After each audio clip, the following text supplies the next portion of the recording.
we begin in Lebanon, where Pope Leo has now begun the second leg of first overseas visit as pontiff. The Pope is expected to appeal for peace in the region as the focus of his visit. Lebanon is still being hit by Israeli airstrikes despite a ceasefire.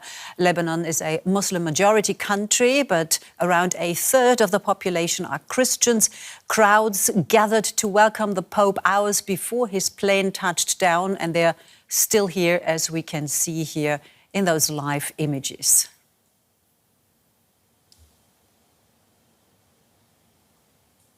Let's bring in DW correspondent Stella Männer, who joins us from Beirut. Stella, first of all, what's the mood in Lebanon? The people there, certainly those that we've seen there in the rain, seem to be happy, but are they happy that the Pope is coming for a visit? Yes, definitely. Generally speaking, everyone here is happy. You said it before, Lebanon is a very multi-religious country, not only with Christians, but with 16 different religions. Of course, for the Christians, the Pope's visit means a lot, but also for other people here in Lebanon, it is really a message of hope.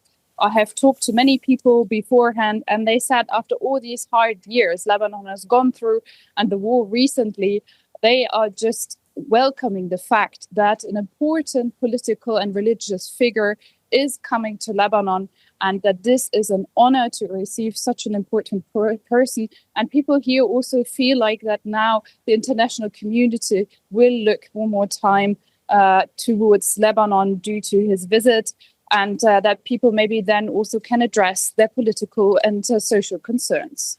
And you just referred to the Pope as a political and religious figure. Let's stick with the political message first. What kind of message do you think he will deliver there? Well, the whole topic of the entire visit is peace. We have seen here in Beirut many posters that have been put up in before of the visit. And it says, "Blessed are the peacemakers," which is a quote from the Bible.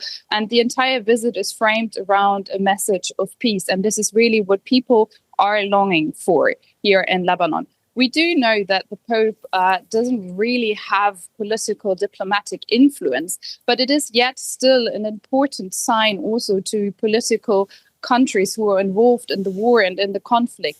The Pope is a US Pope. He's coming from Chicago. So, of course, for people here, this is important. They see that this is a sign that an American Pope is here showing his respect to the country and his interest for the political situation, and that could maybe influence also the politicians and the diplomats from the US who are currently working on stabilizing the ceasefire.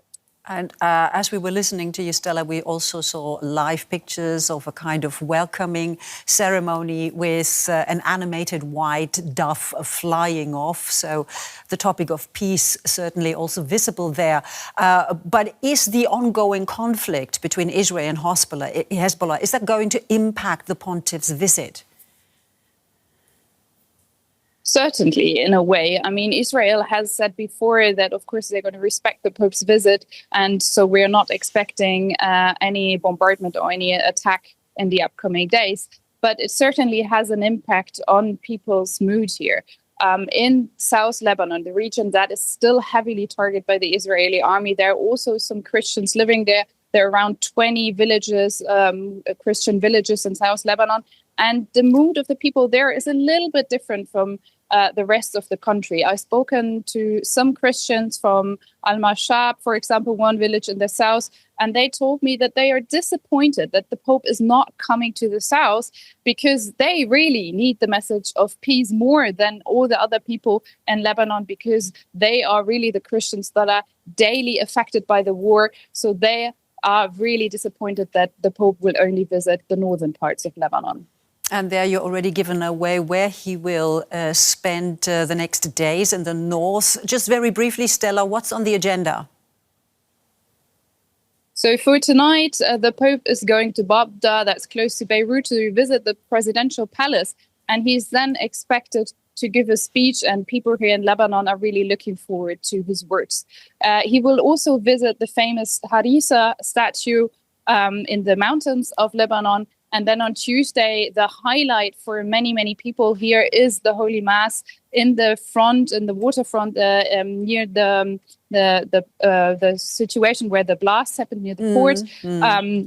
There's a Holy Mass going to happen, and it's already sold out. And again, it's a very symbolic location that has been chosen for this Holy Mass. Right. Well, DW correspondent Stella Männer there in Beirut. Stella, thank you so much.